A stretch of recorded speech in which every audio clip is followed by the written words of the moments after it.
Welcome to Chapter 16. This chapter we're going to look at diseases and insects on crop plants. So we're going to look at four main aspects of diseases and insects. We'll look at the pathogens that happen within those diseases and insects, and then some pest management systems that you can also do as an agriculturalist.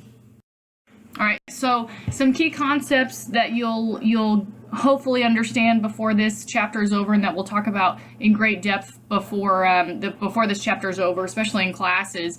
What a pathogen is, what a susceptible host is, and what a favorable environment would be for these three to occur.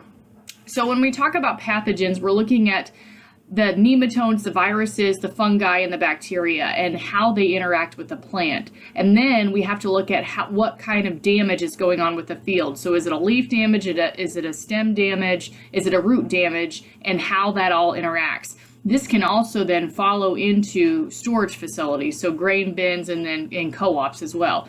And then we're going to talk about IPM, which is an integrated pest management system, and that just single-handedly approaches that specific pathogen and how to eradicate it.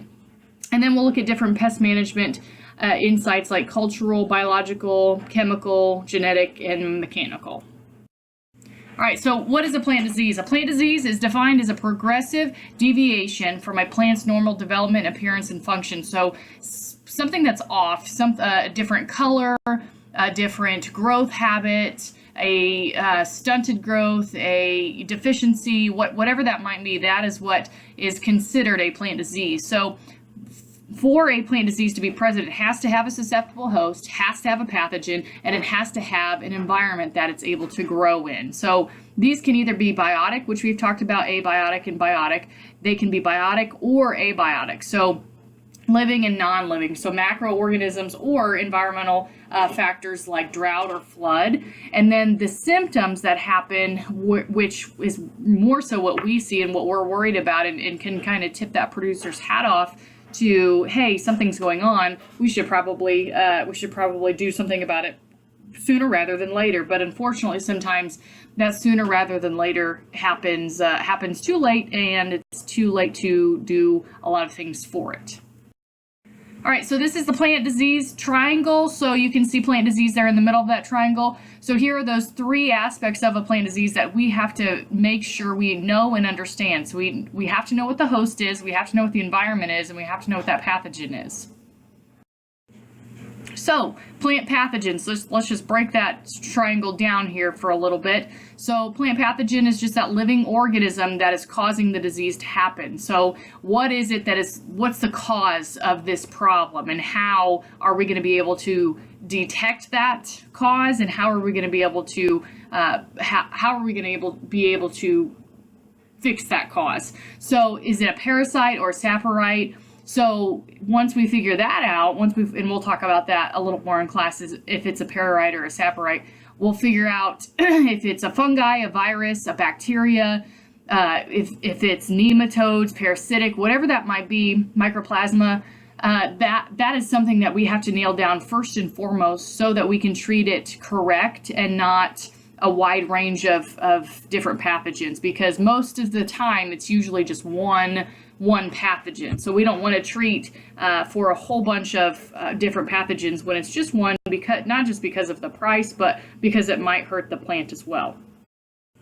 All right, so this is also in your book, but I wanted to show you what this looks like. These are three leaves. There's a fungus leaf, a bacterial leaf, and a viral leaf. Okay, so the first thing that you see when you look at these three leaves is color. Okay, there's a difference in color. There's a difference in the way that leaf looks, and we can tell that by just crop scouting. That's why crop scouting is so important in crop production. So we know that a viral symptom, it's going to be more cloddy, so it's going to be more put together. Bacterial symptoms, it's going to have more of a darker color. It doesn't necessarily have to be brown, but it's going to be darker. And then a fungal symptom, it's going to be a lighter in color, and it's going to be spotty, kind of like a bacterial system, but it's going to be lighter in color.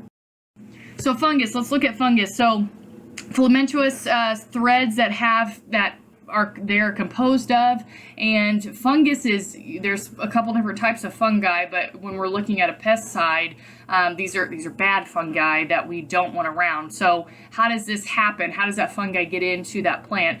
More often than not, it's usually in those early stages of growth and development. So where those natural openings occur, where there's some direct penetration to that plant root or to that plant stem or leaf. And so really the most popular type of fungus is in a leaf because you can see it better and there's more natural spots, more natural openings in there. So we can look, we manage this by crop rotation number 1, most popular there because it's just easier to detect, and those funguses aren't able to live crop through crop if it's a different crop. So and then obviously buying disease-free seed is very important, like we talked about the last couple chapters, making sure that is on that label so that you know that it's protected against disease. You might have to pay a little bit more for that seed, but it is worth it. Fungicide's really important. So on the GRDA ground that we planted last fall of 2017, it was treated with fungicide. Our friends at Bartlett were so kind to treat it for us.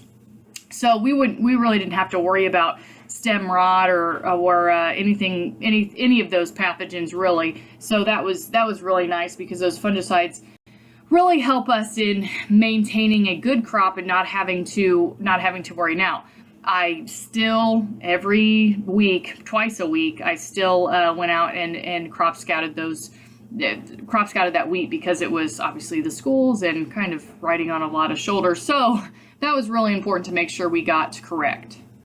All right, so types of fungal diseases. We have rust, like I talked a little bit about, stem rust, and I'll show you a picture of that in just a second. We have scab, rice blast, smut. So we'll look at all of these, and I'll show you some pictures of all of these here in class this week. But this can be one of the aspects of crop scouting that is very easy to see. So once we see that fungal disease come about, sometimes it might be too late depending on the type or the growth and development, but sometimes you can still treat it. But the first and foremost thing that is very important to do if you have any sort of worry about a fungal disease is treating it with a fungicide. Treat the seed with a fungicide so you don't really have to worry much about it.